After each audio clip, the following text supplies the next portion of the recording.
नमस्कार बंधुरा शीतेर सन्ध्याय धोआ ओठा भापा पुली पिठे खावार मजाई आलादा। আর আমরা সাধারণত পুরো বছরের এই পৌষ মাসের জন্যই অপেক্ষা করে থাকি, কারণ এই মাসটাই নানা রকম পিঠে পুলি খাওয়ার মাস। আর আমার মতন আপনারাও নিশ্চয়ই অপেক্ষা করে থাকেন এই পিঠে পুলি মাসটার জন্য। ড্রিম রিলিশের পক্ষ থেকে আপনাদের সবাইকে জানাই সাদর আমন্ত্রণ। আর আমার আজকের রেসিপি হলো ভাপা পুলি পিঠে।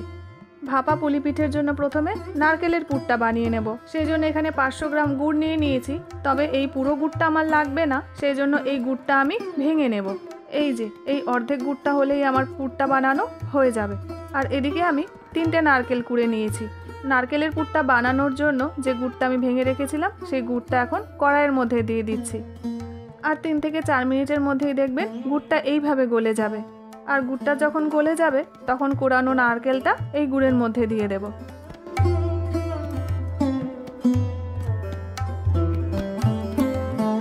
আর তারপরে নারকেলের সাথে গুড়টা খুব ভালো করে মিশিয়ে নেব। যখনই দেখবেন নারকেলে পাক ধরতে শুরু করেছে তখনই গ্যাসের ফ্লেমটা লো করে দেবেন, তা না হলে কড়াইয়ের নিচের দিকে লেগে যাওয়ার একটা সম্ভাবনা থাকবে। আর যখনই দেখবেন কড়াইয়ের গা থেকে ছেড়ে ছেড়ে আসছে তখনই বুঝবেন পাকটা ঠিকঠাক মতন হয়েছে। ব্যাস, নারকেলের পুরটা রেডি হয়ে গেছে। এবার আমি নামিয়ে নিচ্ছি একটা পাত্রের মধ্যে।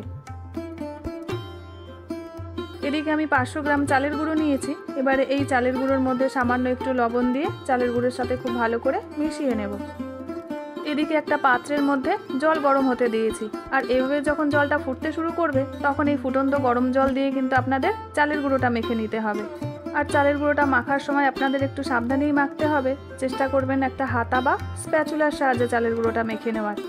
এভাবে ফুটন্ত গরম জল দিয়ে চালের গুঁড়োটা মেখে দেখবেন পিঠেটা খুবই নরম হবে।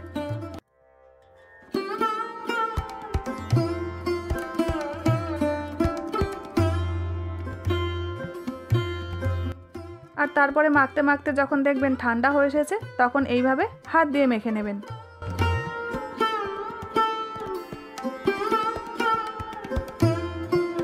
এইভাবে মেখে একটা ভিজে কাপড় দিয়ে প্রায় 10 থেকে 15 মিনিটের জন্য চাপা দিয়ে রেখে দেব।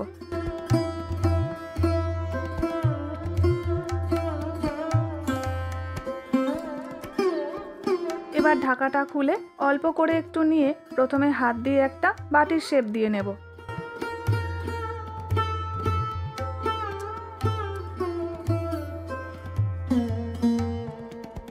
আর তারপরে ভেতরে নারকেলের পুর দিয়ে এইভাবে মুখটা সিল করে দেবেন। আর তারপরে মনের মতন শেপ দিয়ে পিঠেগুলো তৈরি করে ফেলুন।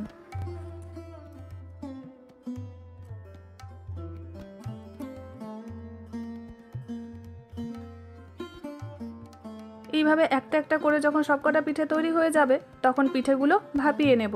আর ভাপিয়ে নেওয়ার জন্য এখানে আগে থেকেই আমি গরম জলটা বসিয়ে দিয়েছিলাম। এদিকে একটা ছিদ্রযুক্ত থালা নিয়েছি। এবার থালার মধ্যে অল্প করে একটু অয়েল ব্রাশ করে দেব, যাতে পিঠেগুলো একটার সাথে আরেকটা লেগে না যায়। আর তারপরে যে পিঠেগুলো তৈরি করেছিলাম সেই পিঠেগুলো এইভাবে এক এক করে সাজিয়ে দেব। তবে পিঠেগুলোর মাঝখানে কিন্তু একটু গ্যাপ রাখবেন, তা না হলে পিঠেগুলো যখন তৈরি হয়ে যাবে তখন একটার সাথে আরেকটা লেগে যেতে পারে। এরপরে এই থালাটা বসিয়ে দিচ্ছি গরম জলের ওপরে। আর ঢাকা দিয়ে প্রায় 10 থেকে 15 মিনিটের জন্য স্টিম করে নেব। প্রায় 15 মিনিট পরে ঢাকাটা খুলে নিচ্ছি। এই যে দেখুন রেডি হয়ে গেছে ভাপা পুলি পিঠে। এইবার সার্ভ করে দিন নলেন গুড়ের সাথে। তাহলে আপনারাও এইভাবে বাড়িতে বানিয়ে নিন আর বাড়ির সবাই মিলে এনজয় করুন গরম গরম ভাপা পুলি পিঠে।